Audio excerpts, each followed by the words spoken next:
By the end of this stream, we'll be making smooth and buttery animations like this without using that tangled mess of the animation editor. Animation timelines can be very tedious and specific per object, but what I love to do and what I'm going to show you today is how to animate via code using this tool called DOTween. This has basically enabled me to make indie games. It makes animating so much easier. You can have simple characters that are primitive shapes like this cube you see that we're animating here, or you can have simple 2D sprites that are animated in this way too. That gives them a lot of personality. So we do have a sample project for y'all to follow along with in the description of this video. Let's jump right in. Now, we're going to be streamlining and simplifying animation with DOTween. What you can expect today is about a 20-minute lesson. We're going to just do a brief introduction to DOTween Animation, and I'm going to challenge you to create a very simple move and rotate animation. Then in part 2, I'm going to tell you how to chain functions together for additional functionality and to change the easing of your animation. Then we're going to have some time for review and questions. Sound good? Sounds good to me. All right, let's keep moving. Okay, here's our introduction. DOTween is kind of short for this process in animation called in-betweening, and I'm going to read this definition to you because it's actually really important. In-betweening is also known as tweening, a process in animation that involves creating intermediate frames called in-betweens between the keyframes. The intended result is to create the illusion of movement by smoothly transitioning one image into another. So you might be familiar with, in Unity, dropping your keyframes kind of in this animation timeline window like this. Keyframes in most computer software is kind of this diamond shape, and you'll see it there. What we're talking about is the sort of movement that happens between these diamond shapes. Now, Unity will have a default kind of curve applied to it, but it's really nice to be able to have control over that in a simple way. Now, I'm going to talk more about this later. This is easings.net that shows an example of some of these sort of in-between movements. You know, linear would just be a straight line between A and B, but there's a bunch of other ways to do it. Some of my favorite are ease out elastic. It's a really bouncy one. And then you have some of these like ones like quad, which are very nice and smooth and kind of ease the thing in. Now, it is very nice to basically, anytime you're moving an object from one point to another, use one of these and not just linear movement. It gives you a lot more polish and a lot more visual, I don't know how to explain it. It's this visual flair. Like on all of your UI that moves, you should have some sort of in-between animation on it. And it's really easy to do that with DOTween.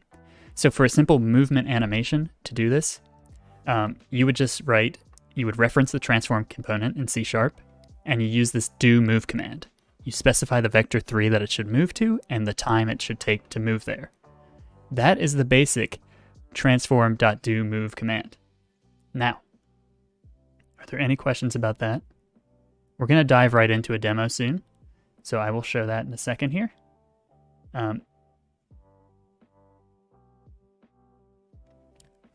The default that DOTween uses for the easing functions is out quad. So even if you don't specialize it at all, it's going to have this nice eased movement to it. That's this one right here on easings.net. Okay, before we jump into the demo, I'm going to talk really quick about what DOTween is great for and what it kind of misses the mark on a little bit. Like I said, it's great for quick translations and rotations with eased movement. It's great for adding easings to menus and interfaces, and doing simple polish movement with squash and stretch. For an indie developer, this is a lifeline. You can just use this on everything. It's very quick to add it in game jams or in your long-term projects. It's less great for doing complex rigged things with skeletal animations or if you have a complex controllable rig, it's not as good there. And then it's hard to really, if you want to time it out in like a timeline editor, it's a little harder to do that. But I find that it has improved my workflow tremendously, and that's why I wanted to share it with you today. So the first thing we're going to do here is we are going to, okay, we're about 10 minutes live here. We're going to do a simple animation here in DOTween, and that's a move and a rotate. So we have this fancy one that I was showing you, but you can open up those project files that I shared in the chat And on this cube mover object you see in the hierarchy, you can open the cube movement script. We've already got using DOTweening in there, which is what you need to do once you've imported DOTween into your project. That is how you access this API of all these animations. So real quick before I type this code out, the two ways you might want to find DOTween are through the asset store, which I have a link in the description down there. I recommend DOTween Pro because it allows you to animate things with Text Mesh Pro and a few other fancy features. It's like the best $15 I've ever spent on the asset store, so check that out. And you can also download like the basic version from the website. The basic version is what we're using here in this workshop today. So anytime once you've imported it into your project, you know how to do that already. I'm not going to spend time talking about that. You want to make sure you're using this DOTweening. Now, since the cube has this cube movement script, we can just go ahead and reference the transform component here, right where this comment is set. So you can type transform.doMove, type new vector3 to specify a vector3 for movement, and then maybe let's just do 1, 1, 1. I know I could type some other things there to kind of get fancier, but let's do that over 2 seconds. So you can see here, vector3 end value is the first parameter. The second parameter is the duration. So that's a simple movement in DOTween. So if we now go to Unity, we have these nice key code kind of references here that we can see. If we run and we do the space key, we can see there's our first little animation. Okay, that's pretty nice. What if we wanted to make it a little faster? We want it a little snappier. I love stuff that's like fractions of a second. So sometimes I'll put this float parameter in there. 0.2f is 0.2 of a second. Really nice timing on that. Let's see what that looks like. So we can just run that in Unity again. See how that kind of nice slides into space? You do notice this more on like a high refresh rate display. I'm not sure how fast my stream is coming through there, but that's great. Okay. I've done enough talking. I want y'all to jump right in and start practicing this. So I do have a challenge for y'all. Now, if you're watching this live, you might just follow along with me as I add this DoRotate function to the cube as well.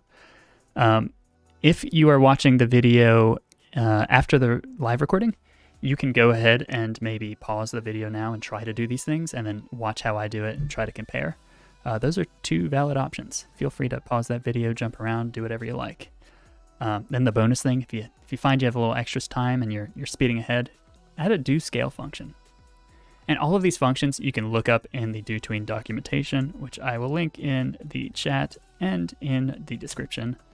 There it is. If you want to get real fancy, just dig in here and you can find all about these DOTween shortcuts. Okay, so if you're here, if you're following along with me, let's together go through and add a rotation. So we'll do this the same way that we do this doMove command. We do DoRotate, and you can see that autocomplete fills it out for us. And then we can see the parameters are the Euler angles, excuse me, of the vector3, and then the time it takes to get there. So we could do like a, just like maybe a 0, 0, like 90, just like a 90 degree on the Z. And then we're gonna make that take like a bit longer, like maybe 0.5, 0.4. And now we'll be able to see on this cube mover script. I'm gonna go ahead and unmaximize here so we can see the transform component. When we do start the animation, we can see the Z rotation goes to 90, the position is at 111, and it does take a little bit longer for that animation to slide into place. Now, okay, this may not be super impressive yet, but we'll get there. We'll get to the impressive stuff. Okay, this is the finished thing. Right, you can do stuff like that. It's pretty fun. We're about to get there. Okay, and just for fun, I'll show you the do scale as well. Same thing, transform.doScale. Maybe we want to scale it up to 2, 1, 1, 2 on the X. That's kind of fun. We'll do that just like maybe a little bit after that. Now, if you want to have a lot of fun, you can expose those vector3 values in the inspector and just kind of play around with them at runtime. Oh, that's weird.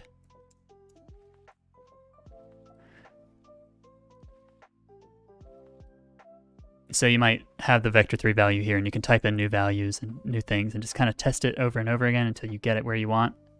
And then either lock it in the script or copy it over. All right, so far so good. If you have any questions, let me know.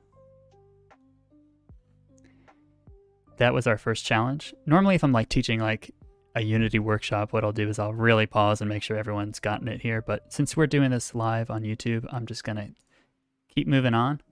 I know that YouTube audience is all about just give me the give me the information. So yeah, that's basically how you do simple rotations, scalings, and movement using DOTween. There are ways you can do like local movement, local scale. I just highly recommend after this workshop, just go dig through this this documentation. You can do color on a material. You can do all sorts of things. Do move X, do jump. Like there's so many API functions in here that are just waiting for you to discover them and improve your game with them. Cool. Hey, Gennaro. Thanks for popping in the chat. Good to see you here. Okay, so now we are on part 2 of our workshop here. Part 2. We're going to talk about easings. Remember how I showed easings.net before? One really nice thing about DOTween is that we can chain a bunch of functions onto our initial functions using .set commands. Basically, after you write a do blank DOTween function, right at the end, you'll type .set, and you can set all sorts of parameters about that movement. It makes it super flexible, super fun to play around with. Now, let's have some fun with this. We're going to do a set command and do set delay. So this will be my example. So what if we want the scale to happen like maybe half a second after everything already happens? We can type a dot after the initial do scale command and do set delay. Okay, and that will take a float parameter of how long it should wait. So let's say half a second maybe. And one thing sometimes I like to do with this is just on each appended function on this, I just write it on its own line sometimes, just because it can get kind of, you don't want the one line going really long, and Visual Studio will kind of indent it for you like that. So we can set delay 0.5. Now let's go take a look at that.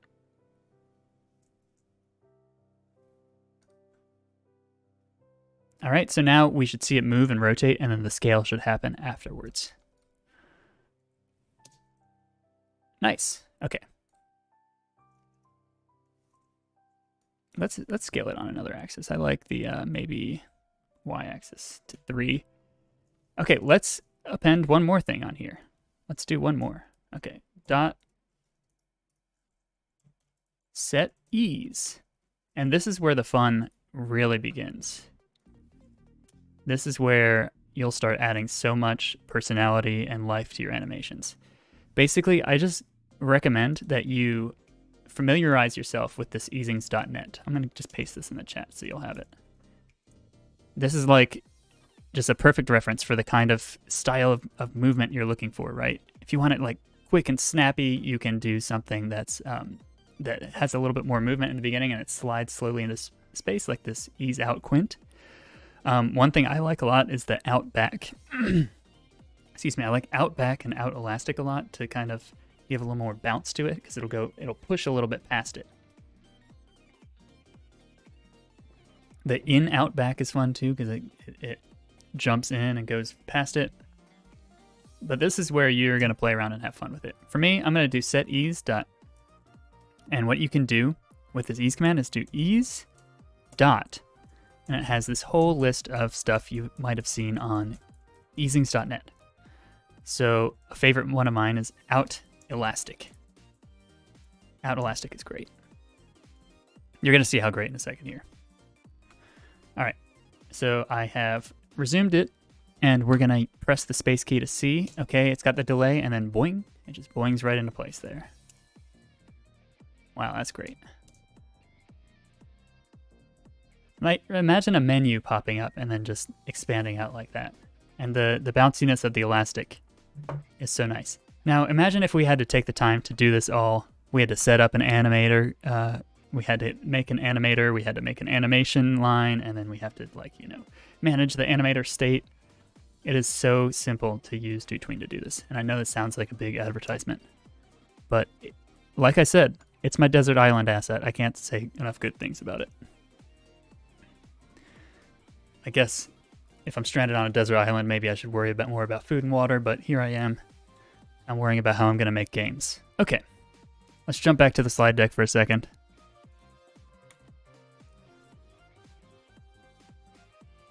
All right, so I've shown you the set ease command. This is an out, in, out, back, I believe, this bouncy one. So it's not as elastic as the elastic. But I'm going to go ahead and challenge you to chain some functions here. So we left off with that do move command and the do rotate. If you are following along live, you can just follow along with me as I do some more of this stuff. Or if you're watching after the stream, you can pause the video here and see if you can get this figured out on your own. I really recommend you try to pause the video and figure it out on your own, because it's very helpful if you don't just follow exactly what I type, but you explore it on your own. That's how you learn stuff. So let's go ahead and do, I've already shown you how to do actually the first two things in this challenge, or the first one, set ease. I'm going to show you set loops real quick. Okay, so we have ease out elastic. We can type .set loops to set a number of times that the animation should loop. And you're going to find all sorts of other commands here with the set after the initial function. You can chain all sorts of stuff on here. Set inverted, set options, set auto kill. There's just like a lot of stuff here. These are just some of the frequent ones I'll use. Set ease being the most frequent. Set loops is what we're doing. And you can choose the number of loops and the loop type as the parameters. So often what I like to do is just -1, which means loop forever. You would otherwise specify the number there. Now, what it's looking for is a loop type parameter. And what we have is loop type restart, yo-yo, and incremental, which you can see on the DOTween documentation. But restart would just move it back to the start all of a sudden and then do it again. Yo-yo is back and forth like a yo-yo, and incremental means it just keeps on doing it. Which in this case, since we're moving to a fixed location and going to a fixed scale, the incremental, I'm not sure would do too much. I mean, we could test it. It does add it, okay. But I want to show off yo-yo here, which is probably the most common one I do. This is like anytime I'm using the set loops command, I'm typically doing -1 yo-yo just to get a simple back and forth. It's really helpful for like idle animations and other stuff like that. Cool. Let's jump right in. Let's see what that looks like. And I edited during play mode, but we'll go ahead and cruise through that.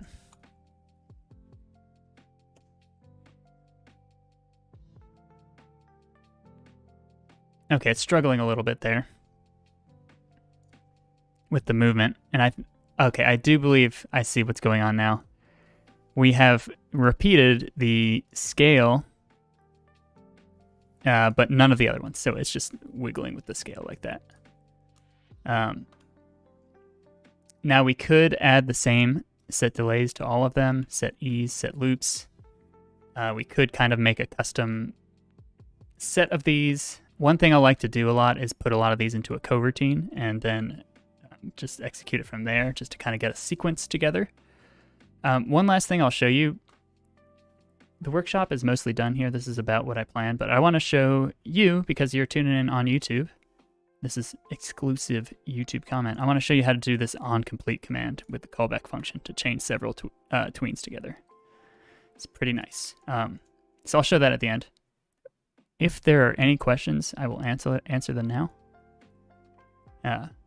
My name is Michael. I work on a game called Forklift Flowerpot, which you can find on Steam. It's this funky claymation adventure puzzle game. Go check it out. Go wishlist it. Email me at michael@toomuchtomato.com if you want to say hi. Let's talk about on complete. Hey, Death Cloud Games. I'm just seeing your little comment now.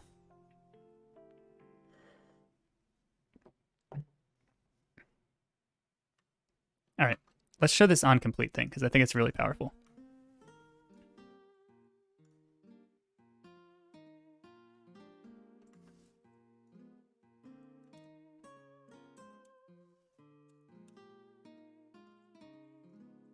So the one thing you can do is on complete. And you have to type it out with a capital O. Some reason Visual Studio will sometimes want to autocomplete this with lowercase o. Make sure it's a capital O. And then we use this, I believe it's called delegate function. I'm not classically trained as a programmer. I learned to hack in the basement. But you use this open close parentheses equal sign.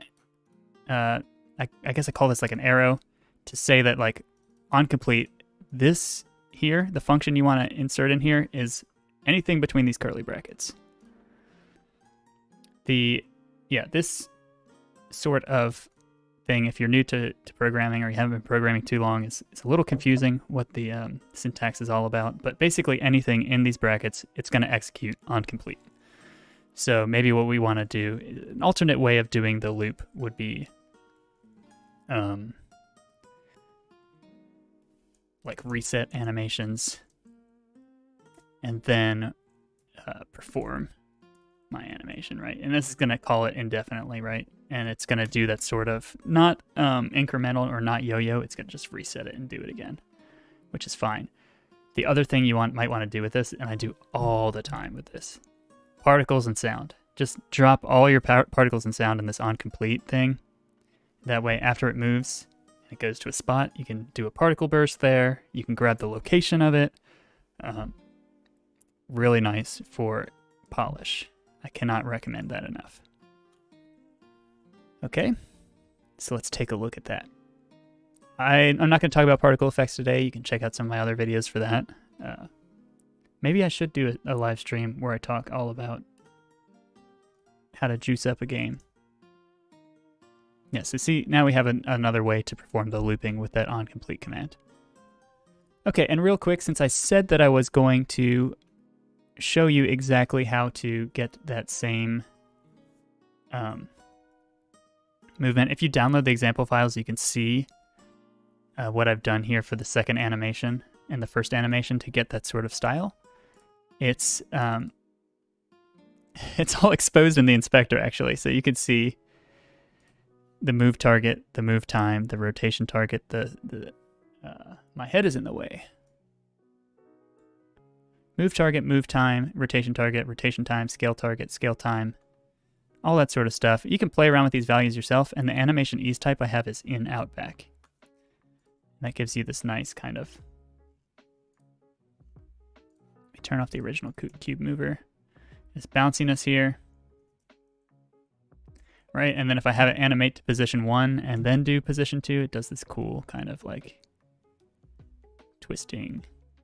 So that's the power of those eases. Now if I like change that ease, let's see if I can do it mid-thing and it doesn't mess around with me. In, out, quart. Let's see. It's probably already done the command. Okay, so let's cancel it. Let's do 2. See, it's a very different feel.